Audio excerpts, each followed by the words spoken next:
all that you are now and all that you will ever be starts in one place: your mind. Even before your future materializes in the physical world, it is inscribed in the intangible world of thoughts. You are what you think about, because thought is the builder of reality. Consider it. Each innovation that altered the world, each structure that rises above, each work of art, each innovation in technology. Before it was anything at all, it was simply an idea, a spark of imagination in an individual's head. Your own existence is no exception. Each success you have ever experienced began as a thought you held to be true long enough to do. But there is the catch. This law cuts both ways. If you think poor, small, and fearful thoughts, then your life will be small to meet those thoughts. If you think courage, vision, and faith thoughts, then your life will grow to meet those thoughts. The mind is a mirror, reflecting back whatever you put in front of it. Stop for a moment, ask yourself, do my thoughts strengthen me, or do they deplete me? Do I expend more energy thinking about failure, or do I think about possibilities? The answer to those questions will tell you the direction of your life more clearly than any plan or strategy. Because here is the reality. Your outer reality is nothing but a reflection of your inner reality, and when you control your mind, you can. But few people ever take the time to look at their thinking. They drive on automatic, thinking the same things today that they thought yesterday, and the day before yesterday, and the day before that. And since those thoughts don't change, their life doesn't change either. That is why so many people feel in a rut. They are repeating the same mental patterns. And the minute you wake up, your mind starts running an old script. You remember who you were yesterday. You recall your anxieties. You replay your insecurities. You expect the same issues. And before you know it, you end up walking right back into the same life you thought you wanted to get out of. But here's the good news. You can break this cycle. You can rewire your mind. You can swap out the thoughts that hold you back with thoughts that carry you forward. You can actually build a new mental landscape. And when you do, your outer world will have no choice but to follow. Vision your mind as a garden. If you don't tend it, weeds grow on their own: fear, doubt, worry, and negative thinking. But if you deliberately sow seeds, gratitude, vision, discipline, and faith, then you will reap strength, clarity, and success. The choice is yours. Will you allow weeds to grow, or will you tend to your garden with awareness? Here is a powerful practice. Every morning, before you reach for your phone, before you dive into the chaos of the world, stop, breathe deeply, and ask yourself, who do I want to be today? Not what do I want to do, not what I need to complete, but who do I want to be? Courageous, peaceful, focused, thankful. Choose one word and say it out loud. Carry it through your day like a compass. That single choice, repeated daily, begins to, because thoughts are not indiscriminate, they're habits. And like physical habits, mental habits build you up or tear you down. If you consistently think, I can't do this, you are conditioning your mind to distrust itself. But if you consistently think, I will find a way, then whatever obstacle arises, you are conditioning your mind to look for solutions. You know, thoughts are suggestions, not dictates. A negative one might pop up and say, you are not good enough. But you don't have to accept it. You can stop, watch it, and say to yourself, is this thought helping me or hurting me? Does it fit the person I want to become?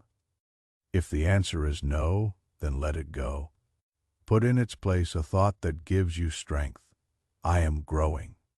I am capable. I am enough. This is the key to mental mastery, selecting your thoughts rather than being selected by them. Now, you will hear some folks say, "But I can't control my thoughts, they just automatically occur." And that is right. You can't control the first thought that pops into your head, but you can control your second thought. You can decide if you want to give more power to the first thought by giving it more attention, or if you want to substitute a better one. And gradually, as you make good choices, the old bad thoughts lose their strength, and new empowering thoughts move in. Here is another truth: whatever you put your attention on will grow. If you put your attention on problems, problems multiply. If you put your attention on opportunities, opportunities grow. The mind is a spotlight. It magnifies what it shines. Is it shining on the roadblocks in front of you? Or is it shining on the possibilities out there waiting to be found? I'll illustrate.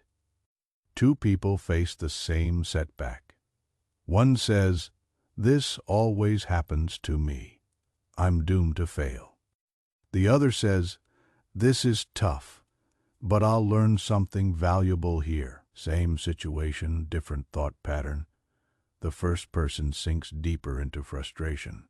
The second person grows stronger through the challenge. And with repetition enough, the second person becomes unstoppable. Not because life is simple for them, but because their mind is working for them rather than against them. If you learn nothing else from this, hold on to this: you are what you think about repeatedly. If you think in fear, you become afraid. If you think in strength, you become powerful. If you think in possibility, you become a possibility maker. So as of now, decide. Choose that from here on in, you will take charge of your mind. You will no longer allow negative thoughts to run amok. You will no longer allow your attention to be hijacked by negative ones because your future is at stake. This process of taking control of your mind isn't about being perfect. It is about practice.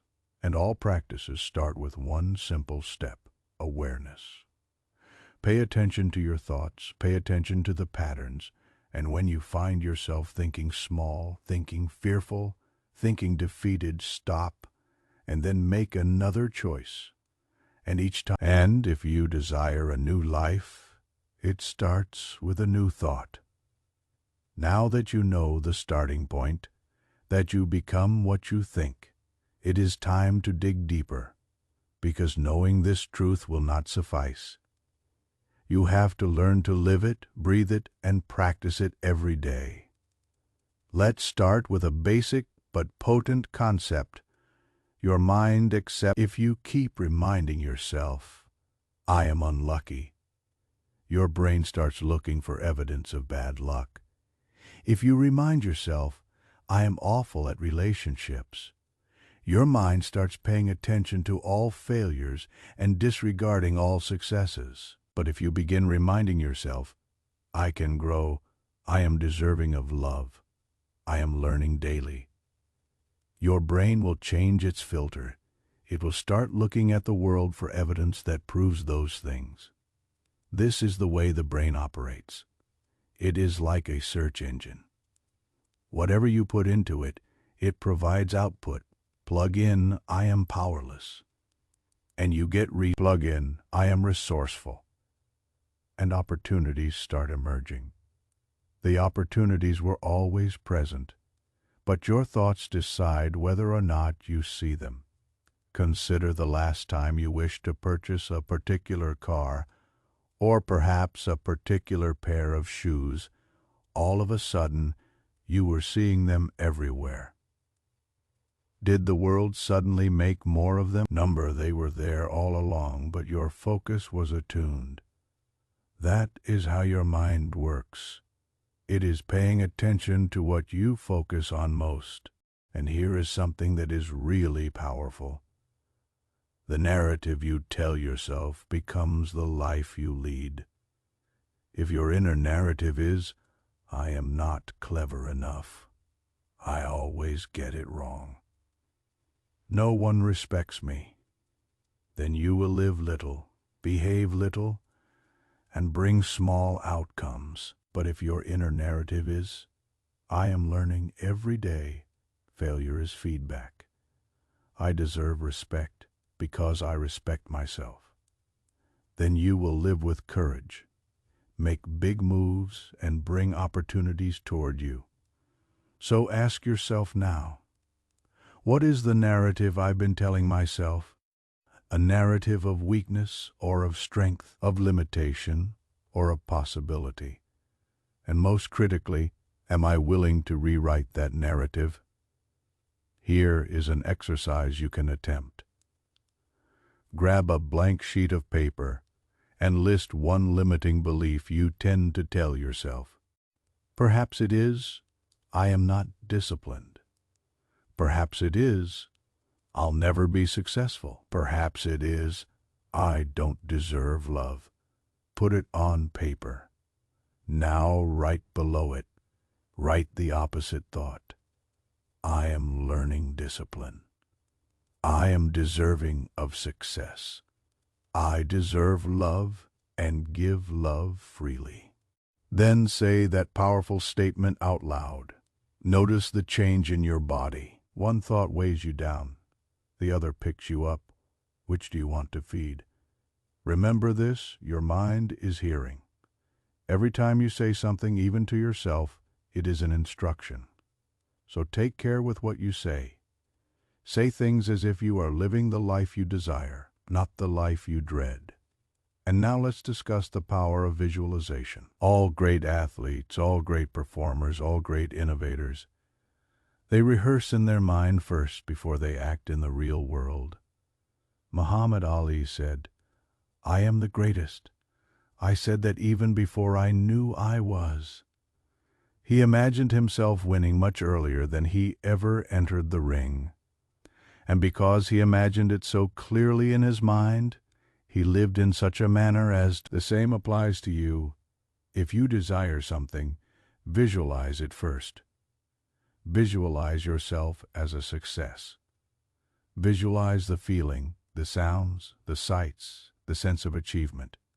Bring it as real as you can to your imagination. Your mind does not really differentiate between what you imagine vividly and what you are actually doing. That means each time you visualize, here is an exercise. Tonight, before you go to bed, close your eyes and visualize the person you wish to be in a year from now. Not what you want to do, but who you want to be. How do they move? How do they talk? How do they manage stress? Visualize it, internalize it, envision it. That person exists already in your mind, and the more you dwell on it, but let me remind you, visualization is not a replacement for action. It is the spark that ignites action. It provides your mind with a destination, but the actual walking has to be done. It won't change you just by thinking, but thinking plus action is immovable. Now, let's talk about one of the largest obstacles. Fear. Fear is the most prevalent robber of potential. Fear of failure, fear of rejection, fear of the unknown. And where does fear reside? In your mind, fear is simply a story your mind tells you about what can go wrong. It is imagination working against you. The difference between people who succeed and those who don't is not that successful people feel less fear. It's that they think differently about fear. They tell themselves, "Fear is a signal that I'm growing. Fear is proof I'm stretching beyond my comfort zone." And by changing the way they think, they change the way they respond. So the next time that fear says, "You can't do this," reply, "This is precisely why I need to." Remember, you are not your fear. You are the thinker of the fear, and you have the ability to select a new thought. Another strong key is gratitude. Gratitude reconditions the mind like nothing else. When you look at what is lacking, your life feels bare. But when you look at what is available, your life feels abundant.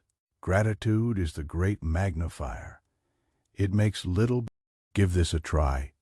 Each morning, jot down 3 things you are thankful for. Not major things, small things. The comfort of your bed, the birds singing outside. A friend's message. Gratitude changes your mindset to one of abundance, not lack. And when you live with an abundant mindset, you do. You see, success is not what you acquire. It is about what you become. And what you become is determined by your thoughts. Your thoughts are the blueprints. Your actions are the bricks. Your life is the building. Alter the blueprints, and the building has to change. So make the choice today that you will no longer think superficially. You will no longer make your mind a dumping ground for fear. You will think on vision. You will think on intention. Because ultimately, all that you want, success, happiness, peace, fulfillment, it all starts with one choice, the choice of what to think. You've now experienced the strength of your thoughts, how they form your beliefs, your actions, and your world. But let's dig deeper into how you can actually master your mind on a daily basis. Because here is the thing. The world will always attempt to shape your thoughts for you. The media will feed your head with fear. Negative individuals will fill your mind with their doubts. Past failures will whisper in your ear about who you once were. And if you don't get control, those voices will command your future. But you aren't here to live as a captive of your mind. You are here to become the master of it. So how do you gain that control? You do it through 3 stronger disciplines: awareness, repetition, and environment. Awareness, the first discipline, is awareness. You can't. Too many people live on autopilot, never challenging the thoughts that occur to them. They think that because they think it, it has to be true. But thoughts aren't facts. Thoughts are just suggestions, so practice awareness. Catch your thoughts in the moment when you feel fear. Ask, what am I thinking that is creating this fear? When you feel unmotivated, ask, what thought am I repeating that drains my energy? Awareness is the flashlight. You cannot fix a dark room until you turn the light on. Repetition, the second practice, is repetition. Your brain gets programmed by patterns. One positive thought might motivate you for a minute. But repeated thoughts create belief, and belief changes behavior. That is why affirmations, gratitude lists, and visualization only succeed when practiced routinely. Consider it in terms of exercise. You can't build muscle by lifting a weight once, but every day lifting it redefines your body. It is the same with thoughts. You need to exercise your mind every day to redefine your life. So repeat positive thoughts so many times that they get so deeply embedded in your subconscious that they become habitual, until what you tell yourself is no longer words, but who you are. Environment, the third one, is environment. Because regardless of how powerful your mind is, if you expose yourself to negativity all the time, it will pull you down. Your environment is the people that you hang out with, the things that you watch, the places that you visit. If you hang out with complainers, you'll be one. If you hang out with dreamers, you'll dream bigger. If you expose yourself to hours of useless negativity, your mind will shrink. If you expose your mind to learning wisdom and tales of courage, your mind will grow. Your mind is a garden. Your surroundings are the soil. Plant yourself wisely. Now, let's discuss failure, because no master mind guide would be complete without it. Failure is not the enemy. Failure is the classroom.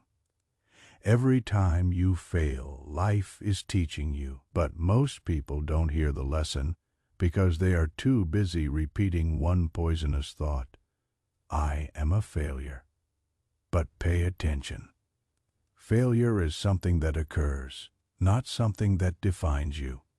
It is something that takes place, not someone you are. Thomas Edison failed more than 1,000 times before he developed the light bulb. If he had said to himself, I am a failure, he would have given up.